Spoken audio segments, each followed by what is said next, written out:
hello, namaste. Welcome to Dhatri Health. I'm Aishwarya. Today we have Dr. Vijay Bhaskar, Senior Orthopedist. So, Doctor, welcome to Dhatri Health. Hi. So, the most question, చాలా మందికి ఉన్న question ఏంటంటే past జనరేషన్లోని చాలా గట్టి మనుషులు ఉంటారని అంటారు. కానీ ఈ జనరేషన్కి వచ్చేసరికి ఇలా తగిలితే అలా బోన్స్ విరిగిపోవడం చాలా వీక్ అయిపోతున్నారు అన్న. సో దానికి మేజర్ రీజన్ ఏంటంటారు? Orthopedics is the study of bone in joints and its related muscles and ligaments, tendons, and different soft tissue around it. Orthopedics is study of joints also. So orthopedics lo bones is the worldwide which makes morphology of the human body. అంటే ఒక వ్యక్తి యొక్క గుర్తింపును ఆ షేప్ని ఈ orthopaedic సిస్టంలోని skeletal system ఏర్పాటును బట్టి ఒక్కొక్క కంట్రీకి ఒక్కొక్క సైజ్ అండ్ మార్ఫలాజికల్ చేంజెస్ కనబడుతుంటాయి. సో చైనాలో పొట్టిగా ఉంటారు, అమెరికాలో ఆఫ్రికాలో పొడుగ్గా ఉంటారు, యావరేజ్ హైట్ ఇండియాలో ఉంటారు. సో ఈ హైట్లో పాటు విడ్త్ డిజైనింగ్ కూడా అకార్డింగ్ టు ద రేసెస్ని బట్టి ఉంటుంది. అంటే ఒక్కొక్క కంట్రీలో ఎవరు ఎలా వాళ్ళ జీన్స్ నుంచి గ్రోత్ వస్తుందో ఆ స్కెల్టల్ సిస్టమ్ డిఫైన్ చేస్తుంది. సో స్కెల్టల్ సిస్టమ్ అంటే మీకు స్పెసిఫిక్గా చూడండి, దిస్ ఈస్ ద బోన్. ఈ బోన్ అన్నది పైన ఒక లేయర్ ఉంటుంది, లోపల ఒక లేయర్ ఉంటుంది. పైన ఒక లేయర్, లోపల ఒక లేయర్ ఉంటుంది. ఈ బోన్ కార్టెక్స్ అంటామండి. ఇది పై లేయర్, ఇది ఇన్నర్ లేయర్. లోపల గూడు కట్టుకున్న ఒక జాలి లాంటి ట్రొబాక్యులే ప్యాటర్న్ అంటాం మేము. దాన్ని మనము గుజ్జు అనొచ్చు, మూల అనొచ్చు, లేకపోతే మ్యారో అనొచ్చు, బోన్ మ్యారో అనొచ్చు. సో రౌండ్ కార్టెక్స్ ఉండి మధ్యలో మీకు లేస్డ్ ఉంటుంది. సో ఇందాక మీరు అడిగిన క్వశ్చన్ ప్రకారము యూజువల్గా we call it as a osteoporosis. అసలు ఆస్టియోపోరోసిస్ అంటే ఏంటి అనేది తెలుసుకోవడానికి మనం ప్రయత్నం చేద్దాం.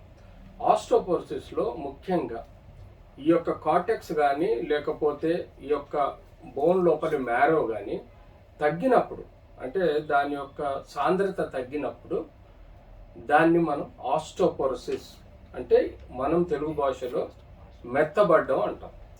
సో ఈ మెత్తబడ్డానికి కారణం ఏంటంటే ఒకటి విటమిన్ డి. ఈ విటమిన్ డి అనేది మనకు సూర్యరశ్మి ద్వారా చర్మం నుంచి మన బాడీలోకి కొలోకాల్సిఫెరాల్ అనే విటమిన్ డిగా మన బాడీలోకి వస్తుంది.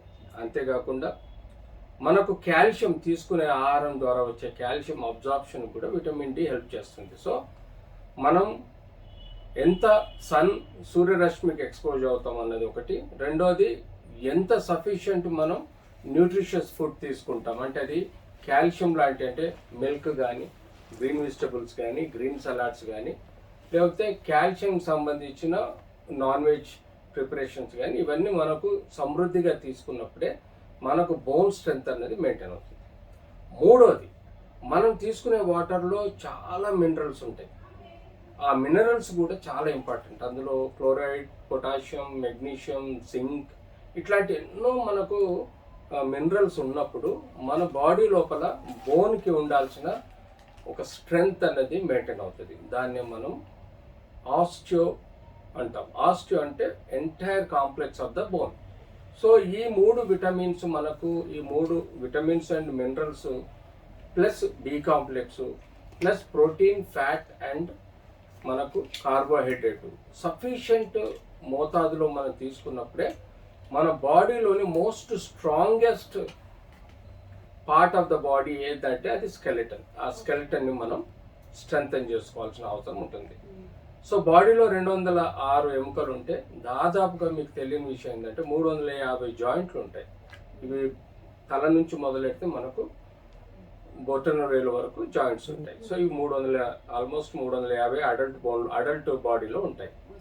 సో అబ్సల్యూట్లీ ఈ కాలంలో ఎక్కువగా ఈవెన్ పిల్లలలో కూడా బోన్ మెత్తగా ఉండడం, micro fractures, macro fractures, violent fractures అవడం అండ్ హెయిర్ ఫాల్ అవ్వడం, వ్యక్తి యొక్క బోన్స్ కాఫ్ మజిల్స్లో నొప్పి రావడం, ఊరికే అలసిపోవడం, అంతేకాకుండా చిన్న దెబ్బలకే మేజర్ ఫ్రాక్చర్స్ అవడం, ఇలాంటి ఎన్నో కారణాలకి మనకు తెలిసి విటమిన్ లోపం వలన మనకు ఈ ఆస్టోపోరోసిస్ అనే వ్యాధి ఇందాక చెప్పుకున్నట్టు వస్తుంది.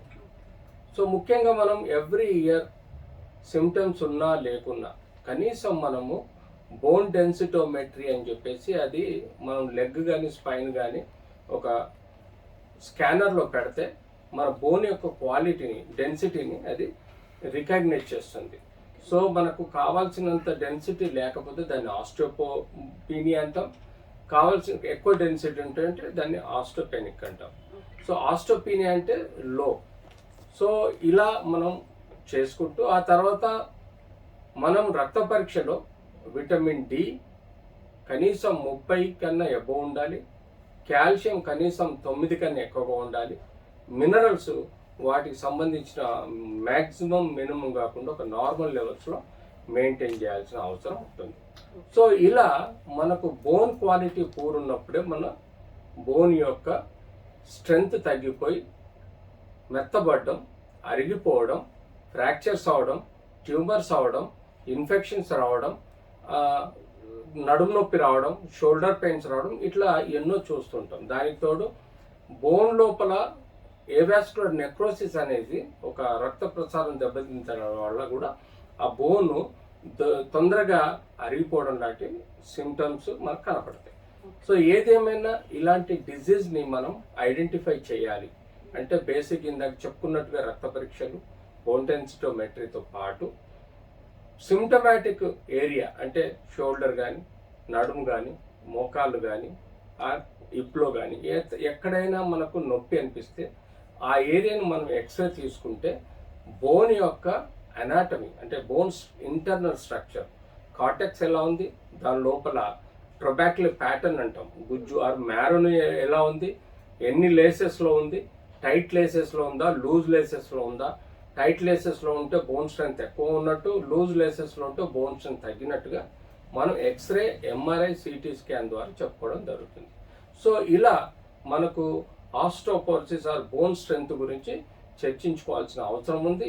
వీటిని బట్టి మీకు ఫ్యూచర్లో మీ హెల్త్ను కూడా బోన్ పరంగా కాపాడుకునే ఆస్కారం కూడా ఉంటుంది. అయిపోయింది.